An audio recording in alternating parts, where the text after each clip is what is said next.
Salut, Hobby pour sain et délicieux. Je suis content de vous retrouver aujourd'hui pour une recette de muffins salés, healthy et léger.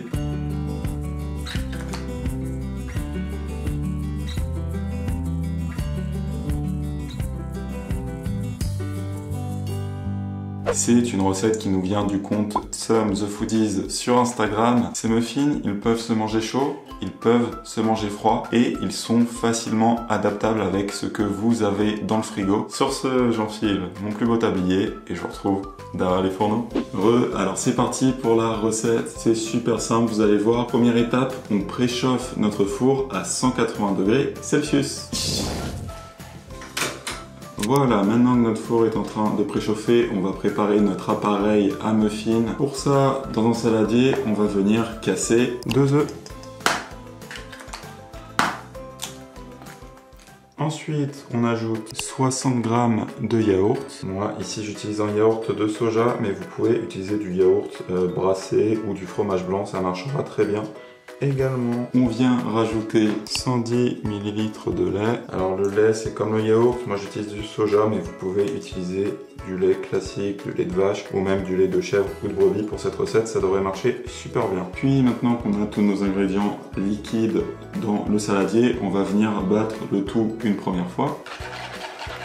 Hop, voilà.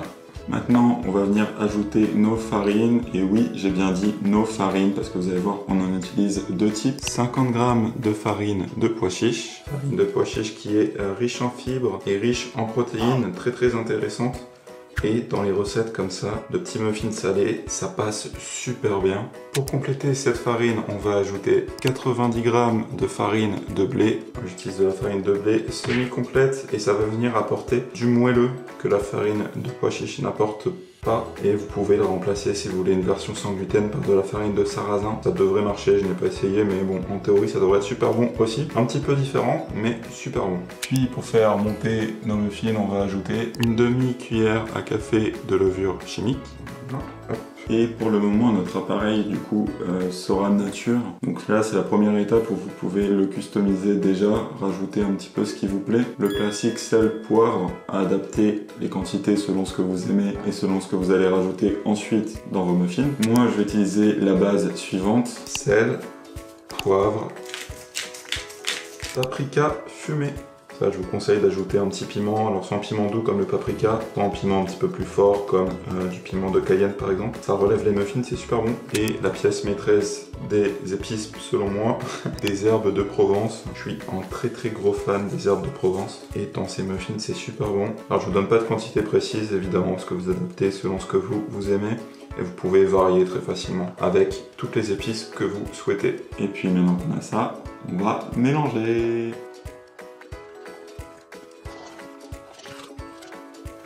Voilà, donc on obtient cet appareil plutôt liquide.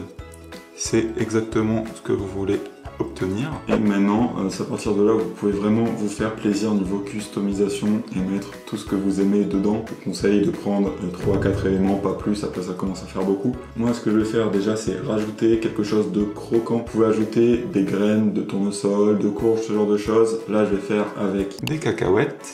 Les cacahuètes, franchement, dans les muffins, c'est super bon et je vais en garder quelques-unes pour les mettre par-dessus à la fin. Voilà, quelques-unes dans la pâte, quelques-unes en topping. Des tomates séchées, enfin confites même à l'huile. Ah, ça, c'est vraiment trop bon, j'adore.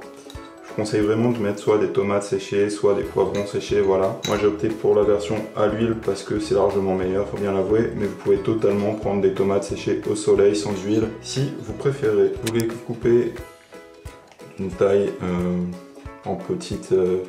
petit dé, je dirais, alors c'est plus histoire que ça soit facile à manger. Hein.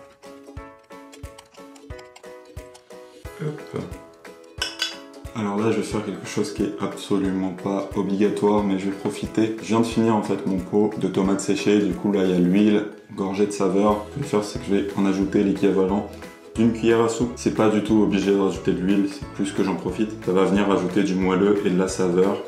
Mais voilà, vous pouvez vous en passer sans aucun souci, ça sera quand même très bon. Et je vais finir en ajoutant des olives. Alors j'avoue que l'idéal c'est d'en avoir des dénoyautées, déjà découpées en lamelles, mais j'ai vraiment la flemme. Donc je vais juste en ajouter quelques-unes entières comme ça. Il faudra juste faire attention au moment de les manger, de pas avaler un noyau. Hop, voilà.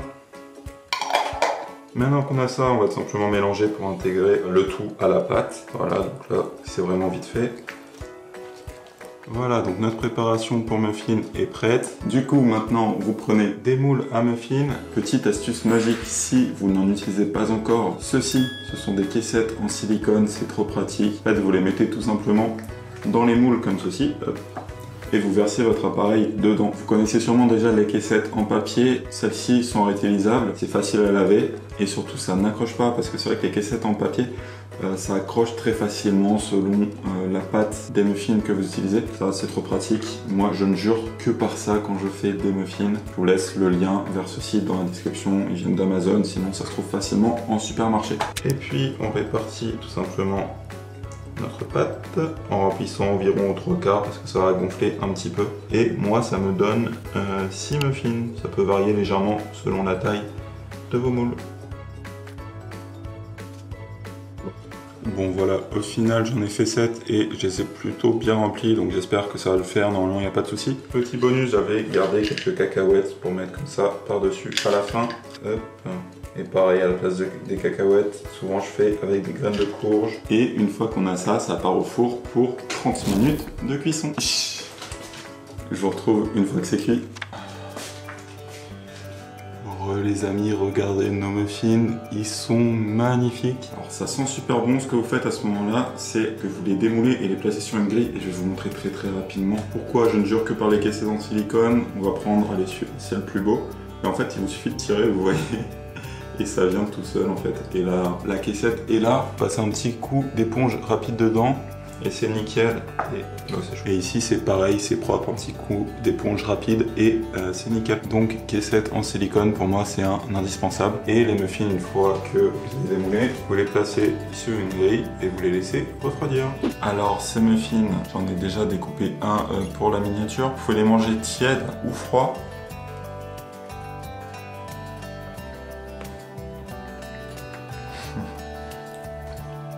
J'ai un noyau. Archi bon, super parfumé franchement. Ça, en dîner léger le soir avec une salade ou à emporter pour des pique-niques, ce genre de choses, c'est idéal. Si cette vidéo vous a plu, n'hésitez pas à lui laisser un pouce en l'air. Vous pouvez également vous abonner à cette chaîne YouTube si ce n'est pas déjà fait, comme ça vous ne manquerez pas les prochaines recettes. Et pensez à les faire un tour dans la description si vous voulez plein de bonus. Sur ce, je vous dis à la prochaine. D'ici là, prenez soin de vous et je vous fais des bisous.